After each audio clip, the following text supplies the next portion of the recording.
Rockeyez would like to welcome Clinton Cunanan of Another Lost Year. Hey, man, what's up? What's going on? Driving down the road to Columbus, Ohio right now, man. How you doing? Great, great, very good. Tell me a little bit about your past. You had a lot of bands you were in, and I mean I listened to them all, almost all of them, and they all sound excellent. Um, what's the reason for like moving on? In different directions or whatever? Because you went from Ashes. You do a lot of acoustic shows, and you were in a variety of bands, and everyone seemed pretty good to me. Thanks, man. You've definitely done your homework, that's for sure. Basically what it is I'm really big on timing and just things never worked out. And from Ashes, we caught on really fast, but we had a rampant drinking problem in the band that kind of caused that to fall apart. Right. The acoustic stuff I love doing. I would still do more of it if I could, but with our touring schedule, I just can't do that much of it. And that all kind of spawned the solo project that I was trying. And as I got into it, I was working with Mark Cano from Athenaeum, and we just decided that it was more of a band project, and that's how Another Lost Year was formed out of that. Right, right. And some of them other bands, you weren't the lead singer at some point, right? There's only been there was one. I was actually in a Christian band, which I love to do a lot of stuff with church as much as I could. I can't anymore, but Right. those guys actually, when I was just a bass player, they went on to win 2 Dove Awards, the big Christian awards, but that was the only band I wasn't the singer of. Cool, cool, cool. Yeah, I really like the acoustic work because I was listening to some the cover tunes you were doing, like I think Patience and stuff like that. It sounded really good. I Thanks, enjoyed man. it. At one point, did you audition for Evan Blue? Yes, I did. It was actually while I was in From Ashes, I got an email from Parker. They had been going through, I was when MySpace was in its prime, and they had sent me an email, asked me if that was me. I said yes. So they sent over some blank tracks. Went in the studio, did all that. A couple more off and on auditions throughout them, but Dan Chandler, great choice for him. So, yeah. Cool, cool. I was a big Kevin Madison fan, so it was a big honor for me. Wow. And in 2011, you came out with an EP, Southern California, with 6 tracks. One of the tracks was explicit. Why? I was just Oh, no, I was looking on like what was I looking on iTunes or whatever it was, Amazon, and it said you have I Hope You Die in Cleveland explicit, and then you also included I guess a regular version too. yeah. I Hope You Die in Cleveland was more of I won't say it was a joke or a song. It was a funny epitome to it. Like it was one of those things where I'm a big Carolina Panthers fan. It was right around the time when Jake Delhomme had gone to Cleveland. So, and all my songwriting comes from, past relationships or just past experiences. And at that particular moment in time, I think I was having a moment where I was thinking about an ex-girlfriend that, thought the grass was greener. And so I used kind of Cleveland as the vessel for the picture to be painted. And all the while, it kind of turned into this joke about Jake Delhomme because he had gone to the Cleveland Browns, and we dropped the F-bomb a couple times in there, and we just wanted to warn people with that. So we thought maybe it was going to have a shot at becoming like a funny Charlotte radio song, but we never really pushed it. Cool. Yeah, Funny. he killed me in fantasy football, Delhomme. He killed me. Funny story about, not about Jake Delhomme, but this year in fantasy football, as a joke, I picked up Kerry Collins. I was like, you watch and see, he's going to play. And that was right when Peyton got hurt, and Kerry Collins started. Wow. Like, you're an idiot. Wow. Like, hey, it worked. Yeah. I keep on telling my buddies my first pick's Brett Favre. He's coming back. But I doubt it.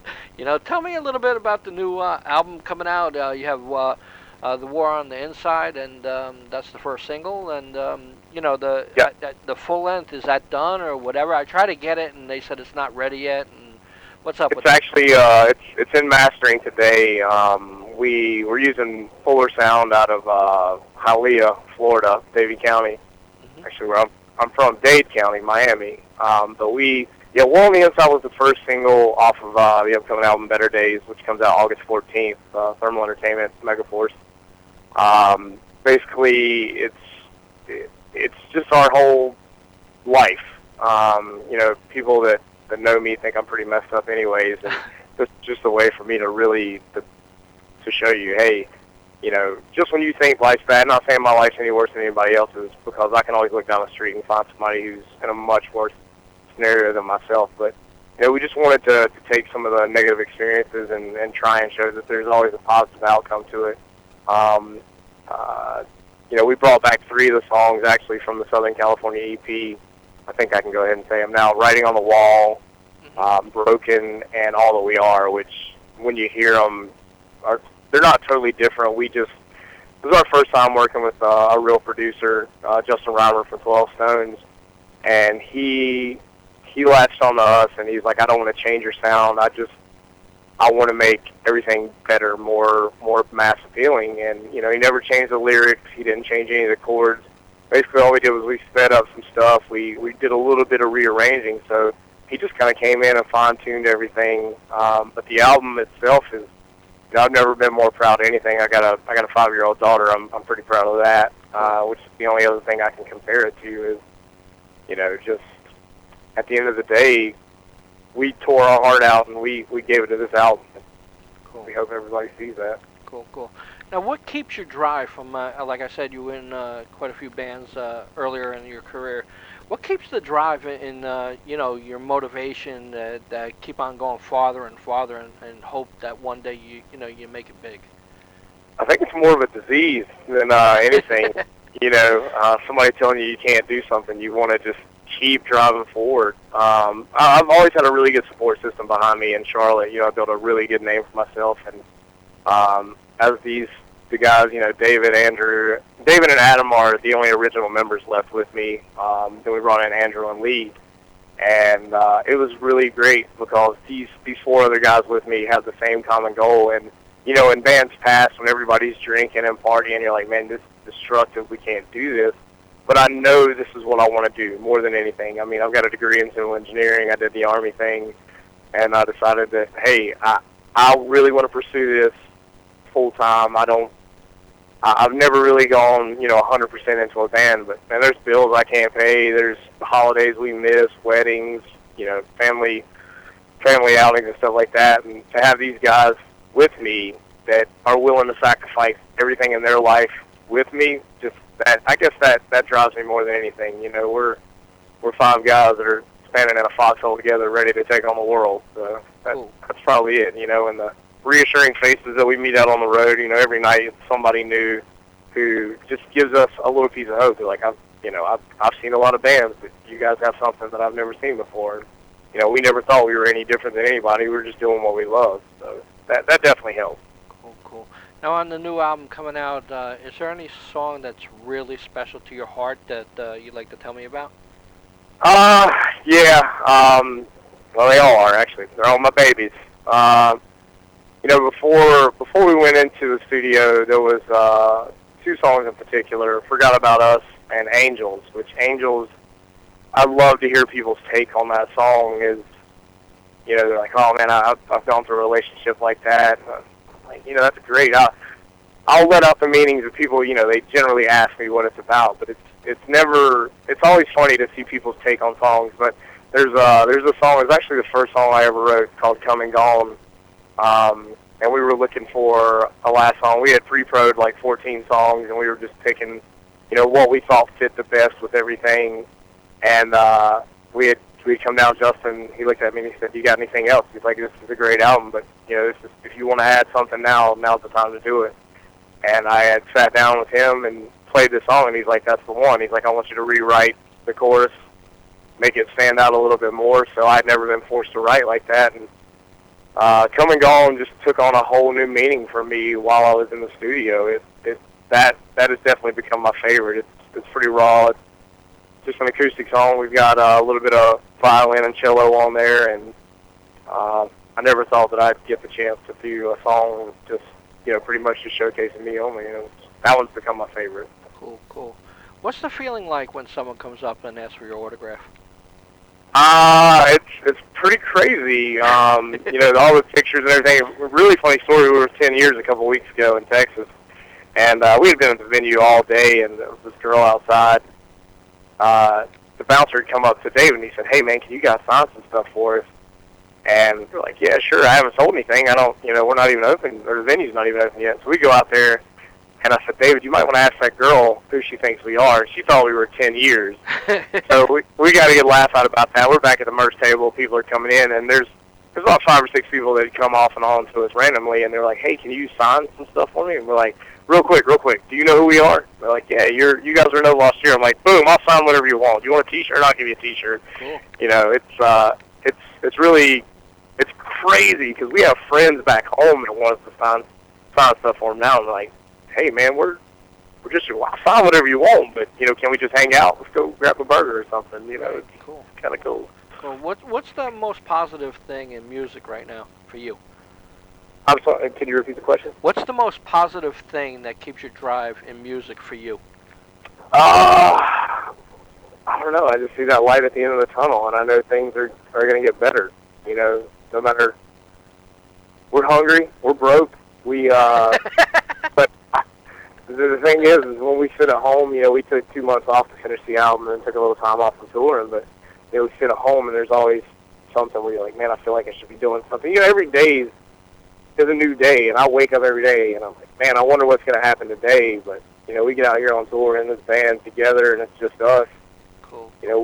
We know that we're having the time of our life. It's like high school. You're told, "Man, these are the best years of your life." Like, it's high school. It's not going to be the best. And you look back and you're like, "Wow, it really was."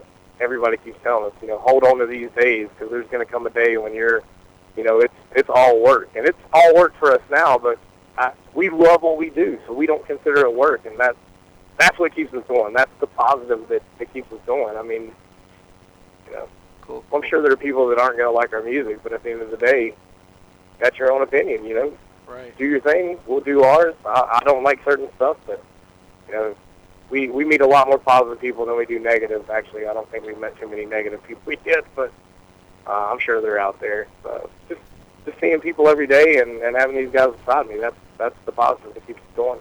Cool. It must be great to actually do something you really love when a majority of the people, can't stand their job. How's that feeling? We actually have this conversation a couple times a week. We're all on Facebook personally, and we have friends that they're so negative in life. They, "Oh God, I can't believe I got to go to work," and everything like that. And I'm like, "Dude, I love my life." They're like, "Yeah, you're living the dream." I'm like, "When's the last time you ate a good meal?" I've had ramen noodles for 3 weeks. But it's the most rewarding and satisfying thing that I've ever done. I had a company back home that I stepped out and started, and that was great. I was my own boss, but never have I felt more in control of my destiny. And it's not about the fame, it's not about the money. It's just about finding true happiness. And God, I love it. That's all I can say. I just love it. You talked about Christian music before. Do you feel there's life after death? I hope so. Otherwise, what are we going through all this for? Why does, everybody has a choice, right or wrong, to do the right thing or what they think is the right thing. My mom died 2 years ago, and I hope to definitely see her again. Not in the near future, but in the future. Oh man, I congratulate you on the new CD coming out and stuff like that. This is a great interview, and I hope everybody gets to listen. And would you like to say anything in conclusion? No, I just hope that everybody, checks us out. If they like Breaking Benjamin, Chevelle, Seven Dust, even if you like Travis Tritt, Garth Brooks, I'm sorry, I had to beep. You're definitely gonna like this album. We got something for everybody, and I just hope everybody gives it a fair listen. Cool. Thanks very much once again. Thanks a lot. Thanks, Brian. Bye-bye. Bye.